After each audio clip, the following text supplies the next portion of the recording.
নবীজি বলছেন সাল্লাল্লাহু আলাইহি ওয়াসাল্লাম, একটা মৃত গাধাকে দেখে বলছেন, সাহাবীরা তোমরা কি কেউ এই গাধাটাকে 1 দিরহামের বিনিময়ে কিনবে? কান কাটা, মৃত, গলে আছে, এই গাধাটাকে কিনবা 1 দিরহাম দিয়ে? সাহাবীরা বলছেন, মাংনা দিলেও তো কিনবো না। ইয়া রাসূলুল্লাহ, যদি ফ্রিও কেউ দেয়, বিনামূল্যে দেয়, তাও তো নিব না। তখন নবী সাল্লাল্লাহু আলাইহি ওয়াসাল্লাম বলছেন, এটাই হচ্ছে আল্লাহর কাছে দুনিয়ার এক্সাম্পল। ওই মৃত গাধা তোমাদের কাছে যতটা না ইম্পর্টেন্ট, যতটুকু মূল্য রাখে, আল্লাহর কাছে এই দুনিয়া তার চেয়েও কম মূল্য রাখে। এই দুনিয়াতে তো সব ফয়সালা হবে না। আমরা তো হতাশ হয়ে যাই না যে দুনিয়াতে এমন কেন, এটা কেন, এটা কেন। দুনিয়া এটারই জায়গা। দুনিয়া সবকিছুর কনক্লুশনের জায়গা না, সবকিছুর পরিসমাপ্তির জায়গা হচ্ছে কিয়ামতের মাঠ। ওই দিন যে সফল সে সফল, যে ব্যর্থ সে ব্যর্থ। দুনিয়ার বাড়ি গাড়ি, স্ট্যাটাস, চাকরি বাকরি, ইজ্জত সম্মান, এটা সাফল্য ব্যর্থতার মানদণ্ড নয়, চূড়ান্ত মানদণ্ড নয়। চূড়ান্ত মানদণ্ড কি? ফামান যুহজিহা আনিন নার ওয়া উদখিলাল জান্নাহ ফাকাদ ফাজ। যাকে জাহান্নাম থেকে বাঁচানো হবে, জান্নাতে প্রবেশ করানো হবে, পুলসিরাত পার হতে পারবে, এই একমাত্র ব্যক্তি সফল। সাফল্যের সংজ্ঞাটা জেনে রাখবেন, তাহলে আপনি দুনিয়াতে হতাশ হবেন না ইনশাআল্লাহ। এবার কি হলো, যখন আদম আলাইহিস সালাম সমস্ত নাম শিক্ষা দেওয়া সমস্ত নাম বলে দিলেন, এখানে নাম মানে কিন্তু খালি নাম নয়, জ্ঞান বলে দিলেন, তখন আল্লাহ রাব্বুল আলামিন ফেরেশতাদেরকে বললেন, তোমরা সবাই এখন আদমকে সিজদা করো। ওয়া ইয কুলনা লিল মালাইকাতি ইসজুদু লি আদম। আল্লাহ পাক এবার বলছেন, আমি সমস্ত মালায়েকাকে বললাম তোমরা আদমকে সিজদা করো। ফাসাজাদু, সবাই সিজদা করলো, ইল্লা ইবলিস, ইবলিস সিজদা করলো না। কেন করলে না? ইবলিসকে বলা হচ্ছে, ইয়া ইবলিস মা মানাকা আল্লা তাসজুদা ইয আমারতুক। তোমাকে কে নিষেধ করলো সিজদা করতে ওই আদমকে, যাকে আমি আদেশ করেছি?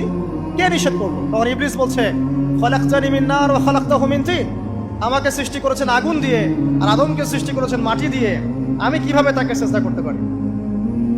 ইবলিস বলতে চাইলো যে আপনি যে বলছেন আদমকে সিজদা করো, আদম তো মাটির তৈরি, আমি তো আগুনের তৈরি, তাহলে আপনি ভুল বলছেন। নাউজুবিল্লাহ। আগুন কেন মাটির সামনে নত হবে? মাটি আগুনের সামনে নত হওয়া উচিত। তার কেয়াস হচ্ছে এমন। কেয়াস মানে কি? তার এটা কি? হ্যাঁ, তার এটা যুক্তি, তার এটা যুক্তি এবং দর্শন যে আমি কেন তাকে সিজদা করব? আমি তো আগুনের তৈরি, আর আদম হচ্ছে মাটির তৈরি। তো খালাকতাহু মিন নার ওয়া খালাকতানি মিন তিন, খালাকতানি মিন নার ওয়া খালাকতাহু মিন তিন। আমাকে সৃষ্টি করেছেন আগুন দিয়ে, আদমকে সৃষ্টি করেছেন মাটি দিয়ে। আবা ওয়াস্তাকবারা, আল্লাহ পাক বলছেন সে উদ্ধত হলো এবং অহংকার প্রদর্শন করল। আর আল্লাহ পাক অনেক কিছু মাফ করে দেন, কিছু কিছু বিষয় আল্লাহ পাক মোটেই পছন্দ করেন।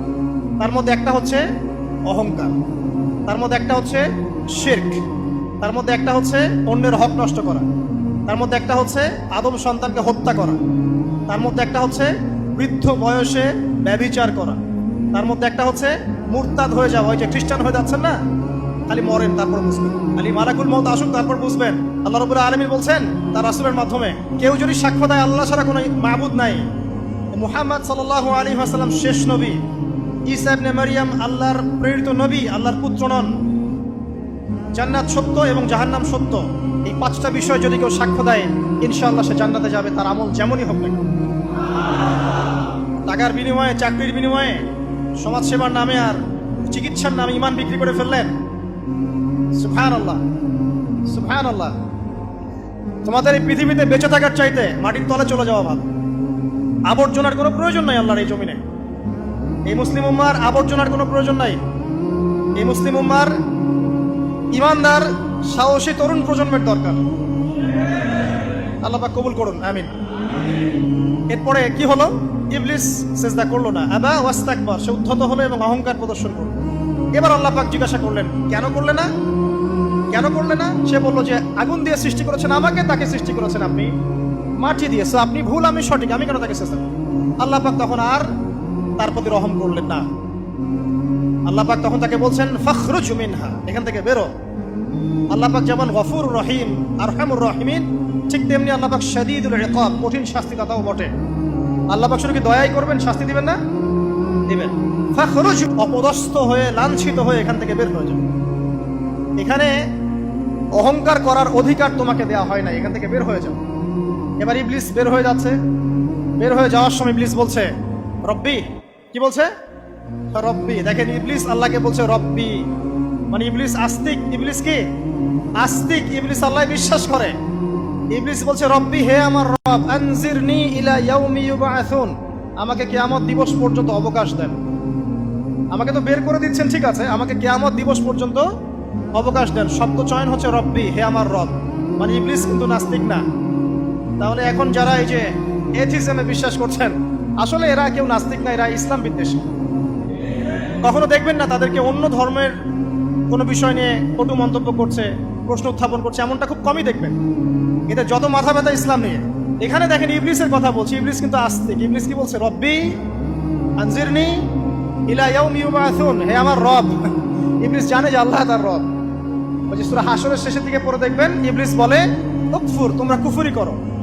তারপরে মানুষ যখন কুফরি করে সে বলে আমি ইন্নী আখাফুল্লাহ রাব্বাল আলামিন, আমি আল্লাহকে ভয় করি যে জগৎ সমূহের প্রতিপালক। শয়তানকে মানুষকে জিজ্ঞাসা করবে, জাহান্নামীরা, তুমি আমাদেরকে পথভ্রষ্ট করেছে। শয়তান বলবে আমি কিচ্ছু করি নাই, আমি তোমাদেরকে কোনো কাজে ফোর্স করি নাই, আমি শুধু তোমাদেরকে ওয়াসওয়াসা দিয়েছি, তোমরা নিজেরাই কাজ করছো। ফালা তালুমুনি ওয়ালুমু আনফুসাকুম, সূরা ইব্রাহিম পড়ে দেখেন। শয়তান বলবে তোমরা আমাকে লানত করো না, নিজেদেরকেই লানত করো, আমি তো তোমাদেরকে বাধ্য করে কাজ করাই নাই, তোমরা নিজেরাই করেছো এই কাজ। আসুন সামনে যাই। এবার আল্লাহ পাক যখন ইবলিসকে বের করে দিলেন, সে বলছে আমাকে কিয়ামত পর্যন্ত অবকাশ দিন। কিয়ামত পর্যন্ত অবকাশ নিয়ে ইবলিস কি করবে? উত্তর, ইবলিস বলছে ফাবিমা আগওয়াইতানি, হে আল্লাহ, যে কারণে বা যে আদমের কারণে আপনি আমাকে এখান থেকে বের করে দিলেন, লাআকউদান্না লাহুম সিরাতাকাল মুস্তাকিম, আমি সে আদম সন্তানের সরল পথে ওত পেতে বসে থাকবো।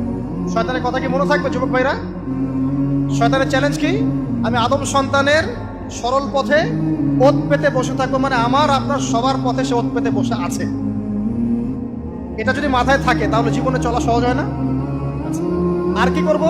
সুম্মা লাআতিয়ান্না মিন বাইনি আইদিহিম, শুধু বসেই থাকবো না, আমি আসবো তাদের সামন থেকে, ওয়া মিন খালফিহিম, তাদের পিছন থেকে, ওয়া আন আইমানিহিম, তাদের ডান দিক থেকে, ওয়া আন শামাইলিহিম, তাদের বাম দিক থেকে, ওয়ালা তাজিদু আকসারাহুম শাকিরিন, হে আল্লাহ, আপনি বেশিরভাগ আদম সন্তানকে শুকরগুজার পাবেন না। তার কথা, শয়তানের এই কথাটা কি সত্য না মিথ্যা? এখন বেশিরভাগ লোক নামাজ পড়ে না পড়ে না? পড়ে। বেশিরভাগ মুসলিমের দাড়ি আছে না নাই? বেশিরভাগ মুসলিম সুদ খায় না খায় না? এখন বেশিরভাগ তরুণ প্রজন্মের জেনায় আছে না নাই? পর্নোগ্রাফি সবাই দেখে না দেখে না? অন্যের সম্পদ আত্মসাৎ মানুষ করছে না? দুর্নীতি করছে না? ঘুষ খাচ্ছে না? ইসলামের বিধান 100% পালন করে কত পার্সেন্ট মানুষ? খুব কম। আচ্ছা বাদ দেন এত বড় বড় কথা, শুধু কোরআনুল কারীম তেলাওয়াত করতে পারে কতজন মানুষ? বলি না আমরা 90% মুসলিমের বাংলাদেশ, তো 90% মুসলিমের বাংলাদেশে কত ভাগ মুসলিম কোরআন তেলাওয়াত করতে পারে? একটা শুমারি করে দেখেন, কোরআন শুমারি। এটা কোরআন শুমারি করে দেখেন যে কত পার্সেন্ট মুসলিম শুদ্ধ করে কোরআন পড়তে পারে। যারা পড়তে জানে তাদেরও পড়া যে কত ভুল আছে, আলেম ওলামার কাছে গেলে বুঝতে পারবেন।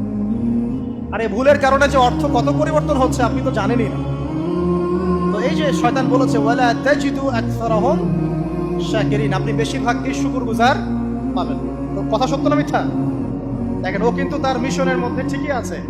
কথা যে সত্য তার প্রমাণ সহিহ বুখারীর একটা হাদিস, যেটা 4 বার এসেছে বুখারীর মধ্যে, যে আদম আলাইহিস সালামকে ডাকা হবে কিয়ামতের মাঠে, ডেকে বলা হবে তোমার সন্তানদের মধ্য থেকে জাহান্নামীদেরকে আলাদা করে দাও। আদম আলাইহিস সালাম বলবেন কতজনকে আলাদা করে দিব? আল্লাহ পাক বলবেন প্রতি 1099 জনকে জাহান্নামের জন্য আলাদা করে দাও। শয়তানের কথা ঠিক না বেঠিক? এবার আল্লাহ রাব্বুল আলামিন তাকে বের করে দিলেন। ইবলিস এবার বের হয়ে গেল, চ্যালেঞ্জও করলো। এবার আল্লাহ পাক আদম আলাইহিস সালামকে ডেকে বলছে ইয়া আদম, এবার আদম আলাইহিস সালামের এই যে পাজর মানে বুকের পাজর, এখান থেকে তার সঙ্গিনীকে সৃষ্টি করা হলো। কারণ আদম আলাইহিস সালাম একাকী ছিলেন। একা কি থাকা যায়? একা থাকতে কষ্ট হয় না? একজন জীবন সঙ্গী লাগে না? তো আদম আলাইহিস সালামের এই বাম পাজরের হাড় থেকে হাওয়া আলাইহিস সালামকে সৃষ্টি করা হলো। সৃষ্টি করার পর আরো একটা ঘটনা আছে যে আল্লাহ রাব্বুল আলামিন আদম আলাইহিস সালামের পিঠের যে অংশটুকু আছে, এই অংশটুকু থেকে আগামীতে যত আদম সন্তান আসবে সবাইকে ছোট ছোট পিঁপড়ার আকৃতিতে সামনে নিয়ে দেখালেন। সুবহানাল্লাহ। যত আদম সন্তান আসবে আল্লাহ পাক সবাইকে আদমের সামনে দেখালেন। এবং বললেন এই যে শুভ্র অংশ যারা, মানে সাদা অংশ যারা, তারা তোমার সন্তানদের মধ্য থেকে সবাই জান্নাতি। আর তোমার এই যে বাম পাশে যেগুলো কালো কালো ছোট ছোট আকৃতি দেখছো, এগুলো সব তোমার সন্তানদের মধ্য থেকে জাহান্নামী। আমরা দোয়া করি আমরা তাদের অন্তর্ভুক্ত না হই। এবার আল্লাহ পাক সবাইকে বললেন, সূরা আরাফের মধ্যে আসছে 182 নম্বর আয়াতে মনে হয়, আল্লাহ পাক বলেন আলাস্তু বিরব্বিকুম, হে আদমের সন্তানরা, আমি কি তোমার রব নই? আমি কি তোমাদের রব নই? আলাস্তু বিরব্বিকুম, আমি কি তোমাদের রব নই? আলাস্তু বিরব্বিকুম, আমি কি তোমাদের রব নই? আমরা সবাই তখন বলেছিলাম বালা ইয়া রব্বি, অবশ্যই আপনি আমাদের রব। আমরা এখন ভুলে গেছি না? আমরা সবাই এই সাক্ষী দিয়ে আসছি রুহের জগতে। আর রুহের জগৎ বলে একটা জগৎ আছে, অনেক জগৎ আছে। রুহের জগৎ একটা, দুনিয়ার জগৎ একটা, জিন জাতির জগৎ আলাদা, বারজাখ পরকালে যে কবরে রাখার পরে বারজাখের জগৎ একটা, আর দারুল করার যেটা হবে একদম জান্নাত জাহান্নাম, ওটা আরেকটা জগৎ। এই যে মহাবিশ্ব যে সম্প্রসারিত হচ্ছে, এক এক গ্যালাক্সিতে এক একটা জগৎ না, এরকম বহু জগৎ আছে। রুহের জগতে আমরা এই ওয়াদা আল্লাহর কাছে করে এসেছি, এটাকে আহদে আলাস্তু বলে। কি বলে? আহদে আলাস্তু, মানে আলাস্তু বিরব্বিকুম, আমি কি তোমাদের রব নই? আমরা বলেছিলাম হ্যাঁ আপনি আমাদের রব। একটা মজার কথা আছে এখানে, যখন আদম আলাইহিস সালাম দেখছিলেন তার সন্তানদেরকে সাদা সাদা আকৃতি ছোট ছোট, এর মধ্যে একটা সন্তানকে দেখে, একজন সন্তানকে দেখে তার প্রচন্ড ভালো লেগেছিল এবং তিনি অত্যন্ত সুদর্শন ছিলেন। তাকে দেখে তার প্রচন্ড রকম ভালো লেগেছিল। আল্লাহ পাককে তিনি জিজ্ঞাসা করলেন, হে আল্লাহ, আমার সন্তানদের মধ্যে কে, এই সুন্দর সন্তান কে? আল্লাহ পাক বললেন, সে হচ্ছে তোমার সন্তান দাউদ। কি নাম? দাউদ আলাইহিস সালাম। আর আপনাকে বলে রাখি, আদম আলাইহিস সালামের ব্যাপারে যেমন আল্লাহ পাক বলেছেন আদম আমার খলিফা, ঠিক দাউদ আলাইহিস সালাম সম্পর্কেও আল্লাহ পাক বলেছেন দাউদ আমার খলিফা। বুঝতে পারলেন? কোথায় আছে? সূরা সাদ পড়ে দেখেন। ঠিক আদম আলাইহিস সালাম সম্পর্কে আল্লাহ পাক বলেছেন না যে আমি পৃথিবীতে খলিফা পাঠাচ্ছি, ঠিক দাউদ আলাইহিস সালাম সম্পর্কেও আল্লাহ পাক বলেছেন দাউদ আমার খলিফা। ইয়া দাউদ ইন্না জাআলনাকা খলিফাতান ফিল আরদ ফাহকুম বাইনান নাস বিল হক ওয়া লা তাত্তাবি'ল হাওয়া। আয়াতটা পড়ে দেখবেন, ওইদিকে আমি পরে আসছি। তো ওই সন্তানকে দেখে তার এত ভালো লাগলো, আল্লাহর কাছে তিনি জিজ্ঞাসা করছেন, হে আল্লাহ, আমার এই সন্তানের হায়াত কত? আল্লাহ পাক বলছেন, তোমার এই সন্তানের হায়াত হচ্ছে 60 বছর। কত বছর? 60 বছর। আর আমাদের উম্মতে মুহাম্মাদের কিন্তু গড় আয়ু এরকম 60-65, এর বেশি না গড় আয়ু। তখন আদম আলাইহিস সালাম বলেন, আল্লাহ, আমার হায়াত থেকে তাকে 40 বছর দিয়ে দাও। আমার হায়াত থেকে তাকে 40 বছর দিয়ে দাও। আল্লাহ পাক তাকে 40 বছর দিয়ে দিলেন। তাই আদম আলাইহিস সালামের 1000 বছর হায়াত হয়ে গেল 960 বছর, আর দাউদ আলাইহিস সালামের 40 বছর হায়াত হয়ে গেল 100 বছর। এখন আসেন এই জায়গায় যে আদম আলাইহিস সালাম এবং দাউদ আলাইহিস সালাম দুইজনকে আল্লাহ পাক কি বলেছেন? খলিফা। খলিফা কে? খলিফা কাকে বলে? এটা একটু শুনে নি ছোট্ট করে।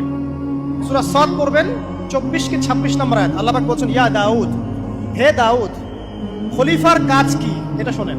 হে দাউদ, ইন্না জাআলনাকা খলিফাতান ফিল আরদ, নিশ্চয়ই আমি আল্লাহ তোমাকে পৃথিবীতে খলিফা করেছি। কি করেছি? খলিফা করেছি। তোমার কাজ কি? ফাহকুম বাইনান নাসি বিল হক, মানুষের মাঝে আল্লাহর বিধান দ্বারা হকের মানদণ্ডে বিচার ফয়সালা করবে। আর আল্লাহর খলিফার দায়িত্ব কি? আল্লাহর বিধান দ্বারা বিচার ফয়সালা করা। ওয়ালা তাত্তাবি'ল হাওয়া, তুমি নিজের প্রবৃত্তির অনুসরণ করবে না। ফায়ুদিল্লাকা আন সাবিলিল্লাহ, তাহলে তোমাকে এটা সরল পথ থেকে বিচ্যুত করে দেবে। ইন্নাল্লাযীনা ইউদিল্লুনা আন সাবিলিল্লাহ, নিশ্চয় যারা আল্লাহর পথ থেকে বিচ্যুত হয়ে যায়, লাহুম আযাবুন শাদীদ, তাদের জন্য কঠিন শাস্তি আছে। বিমা নাসু ইয়াউমাল হিসাব, এই কারণে যে তারা হিসাবের দিনটা ভুলে গেছে। এই আয়াত থেকে খলিফার ফাংশন বুঝতে পারলেন? খলিফার ফাংশন কি? আপনি যা ইচ্ছা তাই ফয়সালা করবেন, নিজের মন গড়া যা ইচ্ছা রচনা করবেন। ফাহকুম বাইনান নাসি বিল হক, মানুষের মধ্যে হকের মানদণ্ডে বিচার ফয়সালা করুন। হকটা কি জিনিস? আমার দর্শন হক, আমার ফিলোসফি হক, আমার যুক্তি, আমার বিজ্ঞান, এগুলোই হকের মানদণ্ড। হকের মানদণ্ড কি? কোথায় উত্তর আছে? কোরআনেই উত্তর আছে। কোন সূরা? সূরা কাহফ। কত নম্বর আয়াত?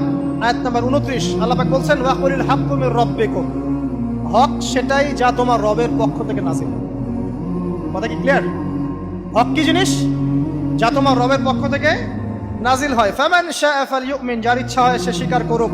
ওয়ামান শাআ ফালইয়াকফুর, যার ইচ্ছা হয় সে অস্বীকার করুক।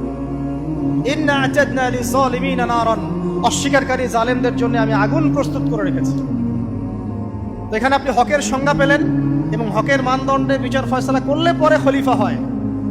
যদি আল্লাহ পাকের হকের মানদণ্ডে কেউ ফয়সালা না করে সে আল্লাহর খলিফা নয়, সে শয়তানের খলিফা। কথা কি ক্লিয়ার?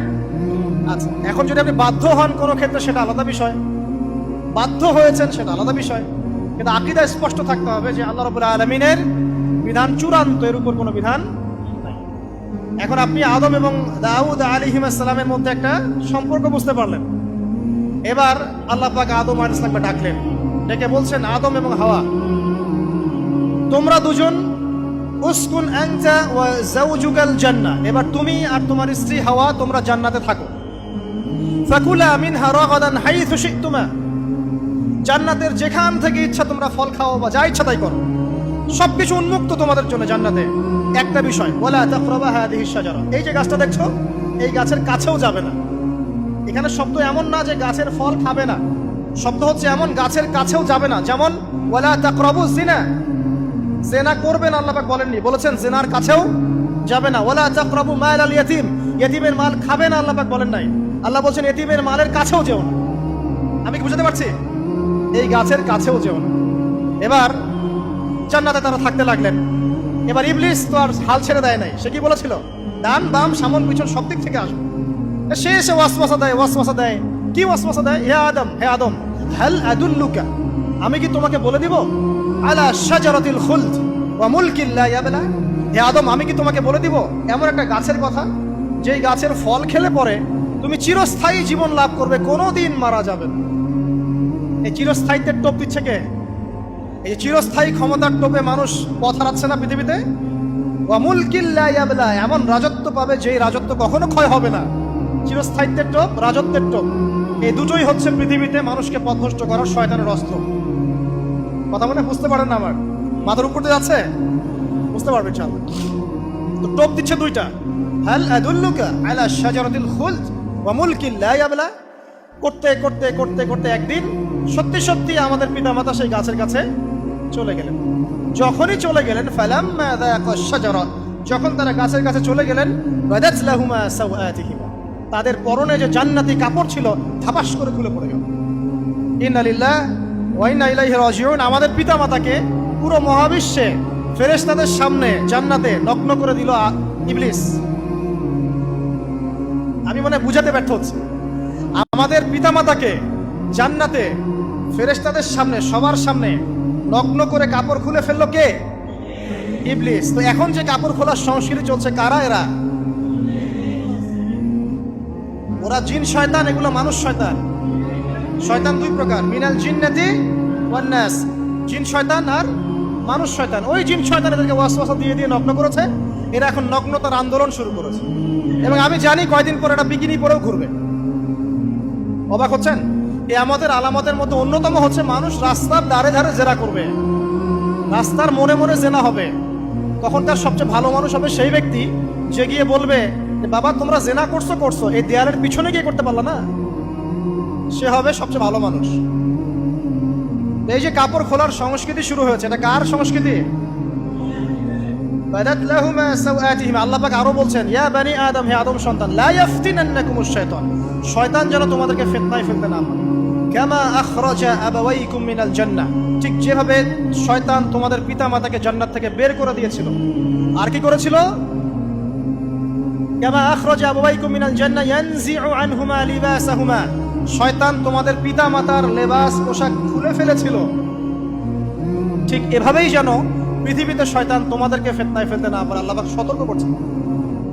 এখন কি বুঝতে পারছেন? এই নগ্নতার যে ছয় লাভ, নগ্নতা, অশ্লীলতা, পর্নোগ্রাফি, বেহায়াপনা, ফ্রি মিক্সিং, নারীদেরকে নগ্ন করে রাস্তায় বের করে নিয়ে আসা, এগুলো কার এজেন্ডা? শয়তানের এজেন্ডা। এর উপর কোনো কথা নাই, কারণ কোরআনের উপর কোনো সত্য নাই। এগুলোর উপরে কোনো কথা হবে না, বিকজ কোরআনের উপর কোনো সত্য নাই। আছে? নাই। কোরআনে আল্লাহ পাক বলেছেন যে শয়তান ফিতনায় ফেলেছিল, ইয়ানজিউ আনহুমা লিবাসাহুমা, শয়তান তোমাদের পিতামাতার লেবাস খুলে ফেলে দিয়েছিল। ওয়া তাফিকা ইয়াখতিফানি আলাইহিমা মিন ওয়ারাকিল জান্নাহ, তখন আমাদের পিতামাতা জান্নাতের গাছের যে এই যে পাতাগুলো আছে এগুলো ছিঁড়ে ছিঁড়ে লজ্জাস্থান থাকতে লাগলেন। ইন্না লিল্লাহ। আমাদের পিতামাতার কি দুর্দশা হয়েছিল, আমাদের পিতামাতার কি দুর্দশা, কি লজ্জা হয়েছিল তখন। চিন্তা করে দেখেন, শয়তান কাপড় খুলে ফেলে দিয়েছে। আর আমাদের পিতামাতা, আমাদের মা, আমাদের বাবা জান্নাতের এই যে পাতাগুলো ছিঁড়ে ছিঁড়ে গায়ের লজ্জাস্থান ঢাকা শুরু করেছেন, কি পরিমাণ লজ্জা চিন্তা করেন। আপনাকে যদি এখানে কেউ নগ্ন করে ফেলে, আপনি যদি না চান বিষয়টা, সবাই জোর করে আপনার কাপড় খুলে ফেলে, আপনার কেমন লাগবে? কেমন লাগবে? এই ঘটনা ঘটেছে মহাবিশ্বে, শয়তান ঘটিয়েছে। এরপর আল্লাহ পাক ডাকলেন, ডেকে বলছেন, ইয়া আদম, হে আদম, আলাম আনহাকুমা আন তিলকুমা শাজারা, হে আদম, আমি কি তোমাদেরকে দুজনকে নিষেধ করি নাই যে গাছের কাছে যাবে না? আমি কি তোমাদের দুজনকে নিষেধ করি নাই যে তোমরা গাছের কাছে যাবে না? তখন আদম আলাইহিস সালাম বুঝতে পারলেন যে তারা একটা বড় ভুল করে ফেলেছে। তারপর আল্লাহ রাব্বুল আলামিন দয়া পরবশ হয়ে আদম এবং হাওয়া আলাইহিস সালামকে কালিমা শিক্ষা দিলেন, তওবার কালিমা, যেই কালিমা দিয়ে তারা তওবা করতে পারেন। সেই কালিমা হচ্ছে রব্বানা যালামনা আনফুসানা ওয়া ইল্লাম তাগফির লানা ওয়া তারহামনা লানাকুনান্না মিনাল খাসিরিন। এই দোয়া শিখে নিয়ে আদম এবং হাওয়া আলাইহিস সালাম তওবা করলেন। আল্লাহ পাক তাদের তওবা কবুল করে মাফ করে দিলেন। কিন্তু জান্নাতে আর থাকা হলো না। আল্লাহ পাক বলেন, কুল নাহবিতু মিনহা জামিআ, এবার তোমরা সবাই মিলে এখন পৃথিবীতে নেমে যাও। আল্লাহ মাফ করে দিলেন, কিন্তু তোমরা এখন পৃথিবীতে নেমে যাও, জান্নাতে আর থাকা হবে না। খেয়াল করে দেখেন, ইবলিসও আল্লাহর আদেশ মানে নাই। আল্লাহ বলেছেন সেজদা করো, ইবলিস কিন্তু করে নাই। আবার আমাদের পিতা আদম আলাইহিস সালামকে আল্লাহ পাক বলেছেন গাছের কাছে যেও না, তারা চলে গেছেন। দুটোই কি অবাধ্যতা নয়? তাহলে ইবলিসকে চিরস্থায়ী জাহান্নামী করা হলো, আদম সন্তানকে কেন করা হলো না? উত্তর, আদম সন্তান আদম আলাইহিস সালাম তওবা করে ফিরে এসেছে, ইবলিস আসে নাই। তাই আমাদের দ্বারা পদে পদে ভুল হবেই, তওবা করে ফিরে আসলেই গুনাহ মাফ ইনশাআল্লাহ। আর যদি ইবলিসের মতো গুনার উপর গুনাহ করতেই থাকেন আর বলেন যে আমি ঠিক কাজ করছি, তাহলে ইনশাআল্লাহ ওই যে জাহান্নাম অপেক্ষা করছে। ইবলিসকে আল্লাহ পাক বললেন যে তুমি এবং তোমার অনুসারী যারাই থাকবে সবাইকে দিয়ে লাআমলাআন্না জাহান্নামা মিনকুম আজমাইন, তোমাদের সবাইকে দিয়ে আমি জাহান্নাম পরিপূর্ণ করব। নাউযুবিল্লাহ। এবার সবাই পৃথিবীতে নেমে আসলো। পৃথিবীতে এসেই কি আল্লাহ পাক ছেড়ে দিলেন? না। আল্লাহ রাব্বুল আলামিন বলছেন, কুল নাহবিতু মিনহা জামিআ, তোমরা পৃথিবীতে নেমে যাও। ফাইম্মা ইয়াতিয়ান্নাকুম মিন্নি হুদান, দুনিয়াতে যাচ্ছ যাও, তবে মনে রেখো যে আমার পক্ষ থেকে তোমাদের কাছে হেদায়েতের বাণী আসবে। আমার পক্ষ থেকে তোমাদের কাছে হেদায়েতের বাণী আসবে। ফামান তাবিআ হুদায়া ফালা খাউফুন আলাইহিম ওয়ালা হুম ইয়াহজানুন, যারা আমার হেদায়েতের বাণীগুলো মেনে চলবে তাদের কোনো ভয় নাই, কোনো দুশ্চিন্তাও নাই। ওয়াল্লাযীনা কাফারু ওয়া কাযযাবু বিআয়াতিনা, কিন্তু যারা আমার আয়াতকে কুফরি করবে, মিথ্যা প্রতিপন্ন করবে, ফাউলাইকা আসহাবুন নার, তারা হবে জাহান্নামের অধিবাসী। হুম ফিহা খালিদুন, তারা সেখানে চিরস্থায়ী হবে। এই সহজ সরল জীবন দর্শন দিয়ে আল্লাহ পাক পৃথিবীতে পাঠিয়ে দিলেন। এবার শুরু হলো পৃথিবীতে পথ চলা। পৃথিবীতে পথ চলার ক্ষেত্রে অনেক কিছু সৃষ্টি করতে হলো, আবিষ্কার, কৃষিকাজ, এটা ওটা সবকিছু। আদম আলাইহিস সালামকে আল্লাহ পাক সেই জ্ঞান ওহীর মাধ্যমে শিক্ষা দিলেন। কৃষিকাজ আল্লাহ পাক শিক্ষা দিয়েছেন, চাকা সৃষ্টি করা আল্লাহ পাক শিক্ষা দিয়েছেন, বাহন সৃষ্টি করা আল্লাহ পাক শিক্ষা দিয়েছেন।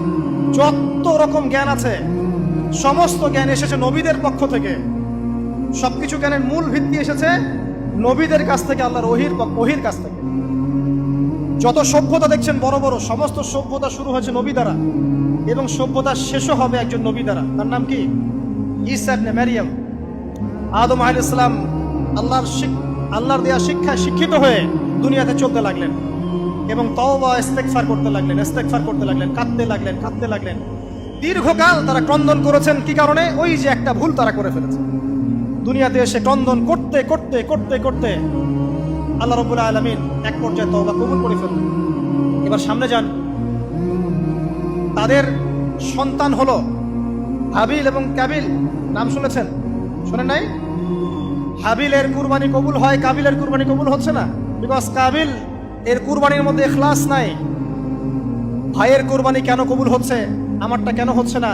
হিংসার বশবর্তী হয়ে কাবিল হাবিলকে হত্যা করে ফেললো। নবী পরিবারের সদস্য হয়েও কাবিল এরকম অন্যায় করে ফেলল। আর কি হলো? রাসূল সাল্লাল্লাহু আলাইহি ওয়াসাল্লাম বলেছেন, পৃথিবীতে যত মানুষ অন্যায়ভাবে নিহত হবে, পৃথিবীতে যত মানুষ অন্যায়ভাবে খুন হবে, সমস্ত খুনের পাপের একটা অংশ কাবিলের আমলনামায় যুক্ত হবে। কারণ সেই প্রথম খুন চালু করেছে। এই যে আজকে গুনাহে জারিয়া চালু করছেন না, সুদী এনজিও, সুদী সমিতি, সিনেমা হল, এইটা ওইটা, মদের বার, যত গুনাহে জারিয়া চালু করছেন, মৃত্যু হবে, কবরে যাবেন ঠিকই, কিন্তু গুনাহ কমবে না ইনশাআল্লাহ। মনে করেন একজন নগ্ন ছবিতে অভিনয় করেছে, ঠিক আছে? এখন নাই পৃথিবীতে, বা কেউ অশ্লীল গান বাজনা করে দুনিয়া থেকে বিদায় নিয়েছে, দুনিয়াতে তার গান এখনো বাজছে, সে কবরে শুয়ে শুয়েই সেই গোনাগুলো পাচ্ছে। ঠিক আপনি যদি এখন ভালো কোনো কাজ করেন, দিনই কোনো ভালো কাজ করেন, মসজিদ হোক, মাদ্রাসা হোক, এতিমখানা হোক, বিধবাদের কোনো প্রকল্প হোক, বৃদ্ধাশ্রম হোক, মানবতার কোনো কল্যাণমূলক কাজ হোক, মৃত্যুর পরেও ইনশাল্লাহ আপনি নেকি পেতে থাকবেন। সদকায়ে জারিয়া আর গুনাহে জারিয়া ভালো করে বুঝবেন। একটা গুনাহ করে মাফ নেওয়া আলাদা বিষয়, আর গুনাহ চলতে থাকাটা আরেকটা বিষয়। আল্লাহ আমাদেরকে হেফাজত করুন, আমিন। নবী পরিবার এগিয়ে গেল এবং তাদের সময়ে তারা শুধু ক্রন্দন করেছেন, ইবাদত করেছেন, আল্লাহর কাছে ইস্তেগফার করেছেন এবং ওই যে জান্নাতে ফিরে যাওয়ার জন্য তারা আপ্রাণ চেষ্টা করেছেন। এক পর্যায়ে আদম আলাইহিস সালামের বয়স যখন 960 বছর হলো, আল্লাহ রাব্বুল আলামিন তাকে ওফাত দিলেন, তার ইন্তেকাল হয়ে গেল। ইন্না লিল্লাহি ওয়া ইন্না ইলাইহি রাজিউন। এরপরেও নবী পরিবার চলতে লাগলো, চলতে চলতে পরবর্তীতে আসলেন নূহ আলাইহিস সালাম, তারপরে ইব্রাহিম, আদ জাতি, তারপর সামুদ, তারপরে শুআয়ব, কওমে মাদিয়ান, মূসা, দাউদ, সুলাইমান, ইসহাক, ইয়াকুব। নবী পরিবার চলতেই লাগলো। এক পর্যায়ে ঈসা আলাইহিস সালামের পরে মুহাম্মদ সাল্লাল্লাহু আলাইহি ওয়াসাল্লামের মধ্য দিয়ে নবীদের সিলসিলা আল্লাহ পাক শেষ করে দিলেন। এভাবেই সভ্যতা এগিয়ে গেছে, এভাবেই আমাদের পিতামাতার হাত ধরে জ্ঞান পৃথিবীতে এসেছে। এবং ওই যে শয়তানের মিথ্যা প্রলোভন, প্রতারণা, এর ফলশ্রুতিতে ওই যে আমাদের পিতামাতার গা থেকে কাপড় খুলে পড়লো, আল্লাহ পাক রাগান্বিত হয়ে সবাইকে দুনিয়াতে নামিয়ে দিলেন, ইবলিসকে চিরস্থায়ী জাহান্নামী ঘোষণা করলেন। কিন্তু আমাদের পিতামাতার ক্রন্দন, তওবা, ইস্তেগফার, আমলের বদৌলতে, আল্লাহর রহমতে আল্লাহ পাক পিতামাতাকে মাফ করে দিলেন। এভাবেই মানব জাতি এগিয়ে যাচ্ছে। আজকে আমরা এই পর্যায়ে পর্যন্ত এসেছি। আদম আলাইহিস সালামের এই সংক্ষিপ্ত জীবনী থেকে আমরা কি শিখলাম? আমরা শিখলাম যে আল্লাহ রাব্বুল আলামিন অনেক ভালোবেসে, অনেক মহব্বত করে, মমতা দিয়ে, মায়া দিয়ে নিজের হাতে আমাদের পিতাকে সৃষ্টি করেছেন। এক, দুই, আমাদের পিতাকে আল্লাহ রাব্বুল আলামিন তার পক্ষ থেকে জ্ঞান শিক্ষা দিয়েছেন। এই কারণে আদম সন্তানরা জন্ম থেকেই দেখবেন কিছু না কিছু জ্ঞানে জ্ঞানী হয়েই থাকে। জ্ঞান আপনার ডিএনএ এর মধ্যে থাকেই। আল্লাহ রাব্বুল আলামিন আদম আলাইহিস সালামের মধ্যে রূহ ফুঁকে দিয়েছেন। আল্লাহ রাব্বুল আলামিন আদম আলাইহিস সালামকে জান্নাতে রেখেছেন। আল্লাহ রাব্বুল আলামিন গাছের কাছে যাওয়ার পরেও তওবা ইস্তেগফারের মধ্য দিয়ে তাকে মাফও করে দিয়েছেন। আল্লাহ রাব্বুল আলামিন আদম এবং হাওয়া আলাইহিস সালামের মধ্য দিয়ে এই পৃথিবীতে মানব জাতির সিলসিলা অব্যাহত রেখেছেন এবং কিয়ামত পর্যন্ত যত আদম সন্তান আসবে তাদের জন্য আল্লাহ পাক তার পক্ষ থেকে হেদায়েত প্রেরণ করেছেন। এক যুগে তাওরাত এসেছে, কখনো জাবুর, কখনো ইনজিল, কখনো কোরআন, সর্বশেষ টেস্টামেন্ট হিসেবে কোরআন এসেছে। এখন যদি এই ওহীর বাণী, কোরআন এবং এর ব্যাখ্যা হাদিস আমরা মেনে চলি, ইনশাআল্লাহ তাআলা আমরা আবার সেই জান্নাতে ফিরে যাব যেখান থেকে আমাদেরকে নামিয়ে দেওয়া হয়েছে। আর যদি আমরা কোরআন এবং হাদিস বা আল্লাহর ওহীর পরোয়া না করি, এর আলোকে জীবন না করি, তাহলে ওই ইবলিসের সাথেই আমাদেরকে জাহান্নামে থাকতে হবে। নাউযুবিল্লাহ। আল্লাহ রাব্বুল আলামিন আমাদের সবাইকে কোরআন এবং সুন্নাহ, আল্লাহর ওহী মেনে চলার তৌফিক দান করুন এবং ইবলিসের খপ্পর থেকে আল্লাহ পাক আমাদেরকে বাঁচিয়ে রাখুন। ইবলিসের যত এজেন্ট আছে, ওদের যে দুরভিসন্ধি, ষড়যন্ত্র এবং শয়তানি ফাঁদ, এগুলো থেকে আল্লাহ পাক আমাদেরকে, আমাদের মা বোনদেরকে, আমাদের পরিবারের সদস্যদেরকে, আমাদের সমাজকে, রাষ্ট্রকে আল্লাহ পাক হেফাজত করুন, বাঁচিয়ে রাখুন, আমিন।